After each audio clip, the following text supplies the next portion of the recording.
আপনি কি এখানে চাকরির জন্য এসেছেন? জি, আপনিও কি এখানে চাকরির জন্য এসেছেন? জি। একটা কথা বলতে পারি? জি বলেন। এখানে শুধু শুধু বসে থেকে লাভ নেই। যাদের চাকরি হওয়ার কথা তারা আগে থেকেই সিলেক্ট হয়ে গেছি। তাই বলি কি, এখানে বসে না থেকে আপনি চলে যান, এটাই ভালো হবে। তাহলে আপনি এখানে বসে আছেন কেন? তাহলে কি আপনিও সময় নষ্ট করছেন না? অযথা এখানে বসে আছেন। যারা সিলেক্ট হওয়ার তারাই তো হবে। জি জি ঠিক আছে, আমি বলে দিব। আপনি ইন্টারভিউ রুমে যান। তুমি এখানে? হ্যাঁ আমি এইখানে। তুমি এখানে কি করছো? আমি এখানে চাকরির জন্য এসেছি। তুমিও নিশ্চয়ই এখানে চাকরির জন্য এসেছো? না না, চাকরির জন্য না, আমি থাক, আর বলতে হবে না। আর বোঝা হয়ে গেছে যে তুমি এখানে চাকরির জন্য এসেছো। ভালোই করেছো। বাপের টাকা আর কয়দিন খাবে? এখন তো নিজে একটা কিছু করতে হবে, তাই না? আসলে হয়েছে কি, আমার একটু সময় কম। হ্যাঁ, আমি তোমার সাথে পরে কথা বলি। না না, পরে কেন কথা বলবা? অনেকদিন পরে দেখা হলো, গল্প জমে আছে অনেক। বসো না। আরে বসো না, একটু গল্প করি।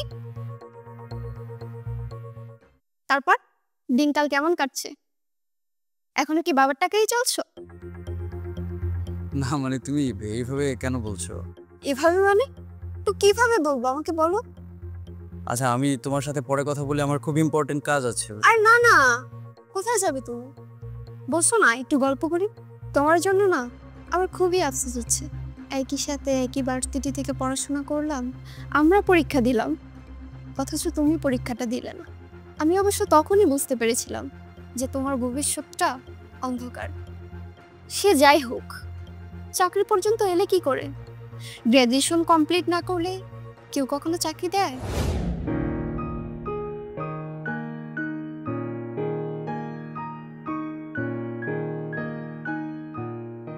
সব তো আমি একাই বলে যাচ্ছি, তুমিও কিছু বলো। আমি আমি আবার কি বলবো? কিছুই বলার নেই? জানো, আমার না খুবই আফসোস হয় তোমার আমার রিলেশনের বিষয়টা কেন আমার পরিবারকে জানায়নি। কিন্তু এখন আর আফসোস হচ্ছে না। জানিয়ে বা কি হতো, তুমি কি বা এমন করছো? সে যাকগে, আজকে আমার ইন্টারভিউ তো, বেশি কথা না বলি। না, আমিও সেটাই বলছি। তোমার তো ইন্টারভিউ, বেশি কথা বলে তোমার সময়টা না নষ্ট করি। আমি বরং উঠি। হ্যাঁ, ভেতরে আমার কাজ আছে। ভেতরে কাজ আছে মানে কি? তোর তো এখনো চাকরিই হয়নি, নাকি চাকরি হয়েছে? পিয়নের জব করো নাকি? কিসের পিওনের? হ্যাঁ। হ্যাঁ পিওনের।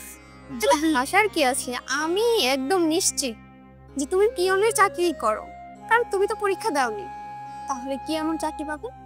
সেটাই কথা। আসলে তোমরা তো গ্র্যাজুয়েট করেছো, আমি তো আর গ্র্যাজুয়েশন কমপ্লিট করিনি।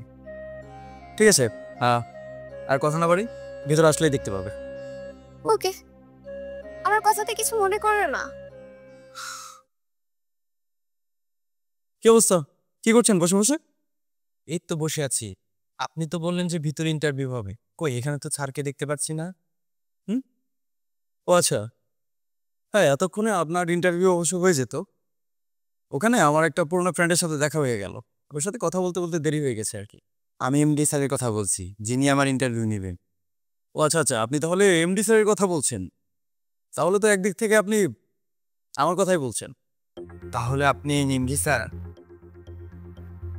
আসলে কি আমি আপনাকে চিনতে পারেন কিনা কি বলে ফেলেছি, আপনি কিছু মনে নেবেন না। আর না না, মনে আর কি আছে।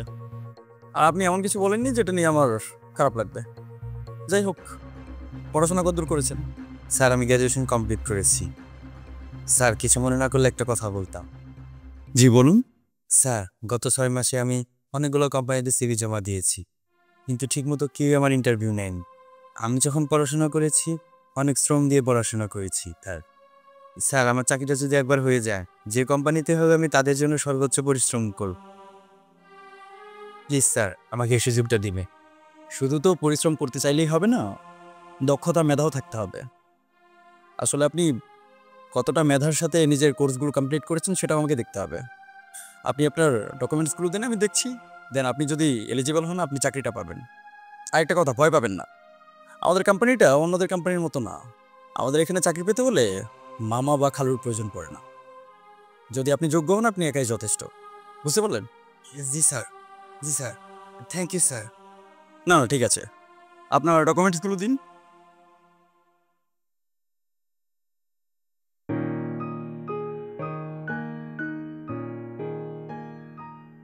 আইএলটিএস করেছেন?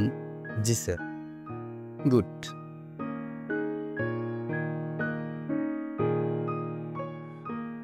হ্যাঁ, সবই দেখলাম। যদি ঠিকঠাক মনে হয় আমি আপনাকে ডেকে নেব। জি স্যার। ঠিক আছে, আর কোনো প্রশ্ন করবো না, আপনার সময় নষ্ট করবো না, আমারটাও না। আসুন। আরেকটা কথা, ওই বাইরে একজন বসে আছেন, ওনাকে ভেতরে পাঠিয়ে দেবেন। জি স্যার। অল্প।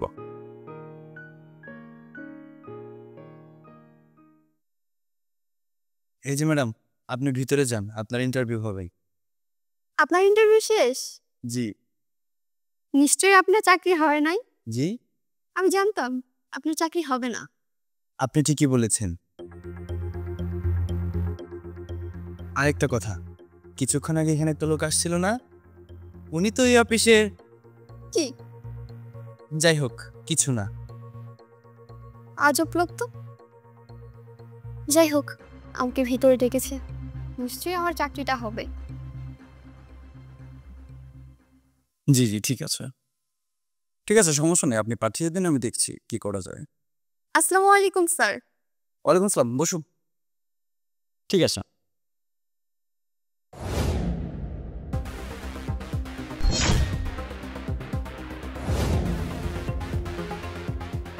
তুমি এখানে কি করছো? আসছো ঠিক আছে, কিন্তু তুমি এমডি স্যারের চেয়ারে বসছো কেন? আজব তো, কি ব্যাপার, কথা বলছো না কেন? আচ্ছা তুমি আমাকে একটা কথা বলো তো, তুমি এই যে এমডি স্যারের চেয়ারে বসে আছো, এটা যদি এমডি স্যার এসে দেখে, তাহলে তোমাকে কি এই কোম্পানি থেকে ঘাড় ধাক্কা দিয়ে বের করে দিবে না? মান সম্মানে কি কোনো ভয় নেই তোমার?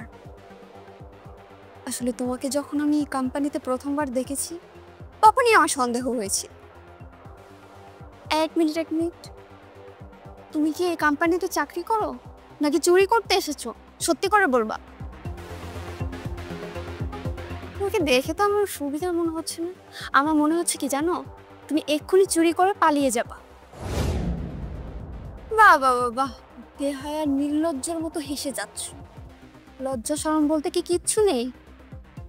ছি ছি ছি ছি ছি। এই তুমি না এত বছরে একদমই বদলাও।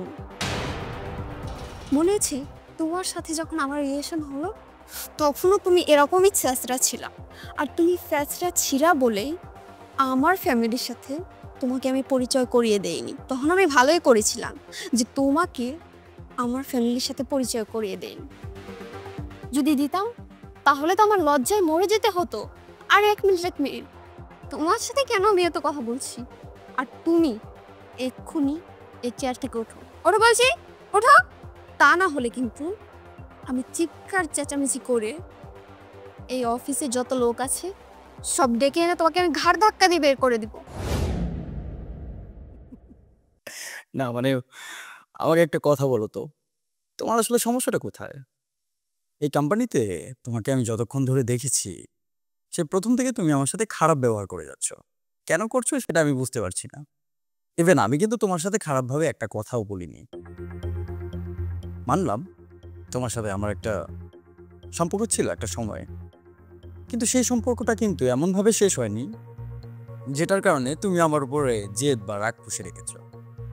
একদিক থেকে আমারই তোমার উপর রাগ করে থাকার কথা, যেহেতু সম্পর্কটা তুমি নষ্ট করেছিলে তোমার কেরিয়ারের কথা ভেবে। কারণ আমি গ্র্যাজুয়েট কমপ্লিট করি, তোমরা যখন সবাই এক্সাম দিলা, তখন আমি এক্সাম না দিয়ে নিজের বিজনেস দাঁড় করানোর জন্য চলে আসলাম। হ্যাঁ, কিছুটা ঘাটতারামি ছিল মানি, বাট আমি এতটাও পাগল ছিলাম না, সেটা এত বছর পরে আমি অন্তত বুঝতে পারি। আমি পরিশ্রম করেছি, নিজের জন্য অনেক কিছু করেছি, নিজের আপনজনদের জন্য অনেক কিছু করেছি। অন্তত তোমার মতো হিংসা বিদ্বেষ এসব পুষে রাখিনি মনের মধ্যে। আচ্ছা বলো তো, তোমার এদের কি সমস্যাটা কোথায়? আমার সমস্যা কোথায় মানে? আমারও তো সমস্যা হবার কথা। আমি যে অফিসে জব করব সেই অফিসের এমডি স্যারের চেয়ারে তুমি বসে আছো, তাহলে আমার সমস্যা হবে না? না, এটা অবশ্য তুমি ভালো কথা বলেছো। তুমি যেই অফিসে জব করবা সেই অফিসের এমডি স্যারের চেয়ারে যদি এমন কোনো লোক বসে থাকে যাকে তুমি একদমই অপছন্দ করো, সেটা তোমার কাছে খারাপ লাগারই বিষয়। কিন্তু হ্যাঁ, রিয়েলিটি ইজ রিয়েলিটি। এমডি স্যারের চেয়ারে যদি এমডি স্যার নিজেই বসেন, তাতে তোমার পছন্দ আর অপছন্দতে কিছুই আসে যায় না। এমডি স্যারের চেয়ারে এমডি স্যার বসেছে মানে কি বলতে চাচ্ছ কি তুমি? না, মানেটা খুব সোজা। এমডি স্যারের চেয়ারে এমডি স্যারই বসে আছেন। তুমি এই কোম্পানির এমডি, মানে এমডি স্যার? সারপ্রাইজ! তোমার দুর্ভাগ্য আমার সৌভাগ্য, যে কোম্পানিতে তুমি বসে আছো সেই কোম্পানির এমডি স্যার আমি। তোমার কাছে স্যার হতে পারি, আমার কাছে আমি স্যার না। ইভেন স্যার ডাকটা শুনতেও আমার খুব একটা ভালো লাগে না। বাট হ্যাঁ, তুমি কিন্তু অবশ্যই এখন থেকে আমাকে স্যার বলে ডাকবা, বিকজ তোমার মুখে স্যার শুনতে ভালোই লাগছে। মানুষকে তো মানুষ মনে করো না। জানো, আমি যখন ওয়েটিং রুমে তোমাকে প্রথম দেখলাম, আমি না মনে মনে ঠিক করে ফেলেছিলাম আমি তোমাকে চাকরিটা দিব। বিকজ ঠিক আছে, একটা সময় তুমি আমার সাথে খারাপ ব্যবহার করেছো, বাট কোনো একটা সময় হলেও তো তুমি আমার কাছের মানুষ ছিলা। সো তোমার জন্য তো আমি একটু করতেই পারি।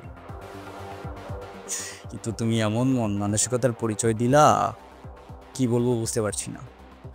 না না, মানে ভাবি sir, only sir. Okay sir. Okay sir, এটা শুনতে ভালো লাগছে। পার্সোনাল কথাবার্তা বাদ দিই, কি জন্য যেন এসেছেন বলে ফেলেন। আসলে স্যার, ও চাকরির জন্য এসেছেন, ভুলে গেছেন না? এত অল্পতে ভুলে গেলে চাকরি করবেন কি করে বলুন তো? বলে তো চলবে না। দিন দিন ডকুমেন্টস কি এনেছেন দিই। আপনারা তো আবার গ্র্যাজুয়েশন কমপ্লিট করেছেন। ভাগ্যের কি নির্মম পরিহাস বলুন তো? গ্র্যাজুয়েশন কমপ্লিট করা ছেলে পেলে এমন একজনের কাছে ইন্টারভিউ দিচ্ছে যে কিনা কোনোদিন গ্র্যাজুয়েশন কমপ্লিট করেই। তোমরা যখন পরীক্ষা দিচ্ছিল না, তখন আমি কি করতেছিলাম জানো? তখন আমি একটা স্টার্ট আপ করতেছিলাম। একটা ইন্টেরিয়র কোম্পানি দাঁড় করাতে অনেক সময়, অনেক পরিশ্রম, অনেক মেধা আর অনেক টাকার প্রয়োজন, সেটা আমি জানতাম। কিন্তু তারপরে নিজের উদ্যমে শুরু করেছি। হাতের কাজ ভালো ছিল, মানুষজন আমাকে ডাকতো। দেন ধীরে ধীরে নিজের প্রসার বাড়তে শুরু করলো, লোকজনকে হায়ার করতে শুরু করলাম, আমার নামে কোম্পানি হতে শুরু করলো। দেখতে দেখতে সেটা বড় হয়ে গেল। আর তারপর হঠাৎ একদিন গ্র্যাজুয়েশন কমপ্লিট করা ছেলে পেলে আমার কোম্পানিতে ইন্টারভিউ দেওয়া শুরু করলো। প্রথম প্রথম নিজের কাছে লজ্জা লাগতো, এখন আর লাগে না। লজ্জা লাগার মতো কিছু নেই। আমি পরিশ্রম করেছি, নিজের যোগ্যতায় এখানে এসে দাঁড়িয়েছি।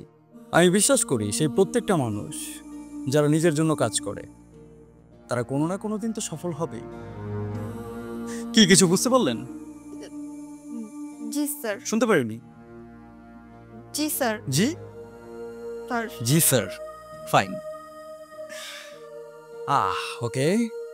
তো আপনার ডকুমেন্টস আমি দেখলাম, কোনো প্রশ্ন করতে ইচ্ছা করছে না, এখন আপাতত করবো না। তবে হ্যাঁ, বলে দিচ্ছি আপনার চাকরিটা হয়ে যাবে। তবে কি করতে হবে সেটাও বলে দিচ্ছি। প্রতিদিন সকালে একবার করে আমার অফিসে আসবেন, গুড মর্নিং স্যার বলবেন। দুপুরে আসবেন গুড নুন, আর রাতে চলে যাওয়ার আগে গুড নাইট স্যার বলে চলে যাবেন। ঠিক আছে? আপনার চাকরি হয়ে যাবে, জানেন। ভালো থাকবেন। আপনি এবার আসতে পারেন। ভাবি, sir, only sir. Thank you sir.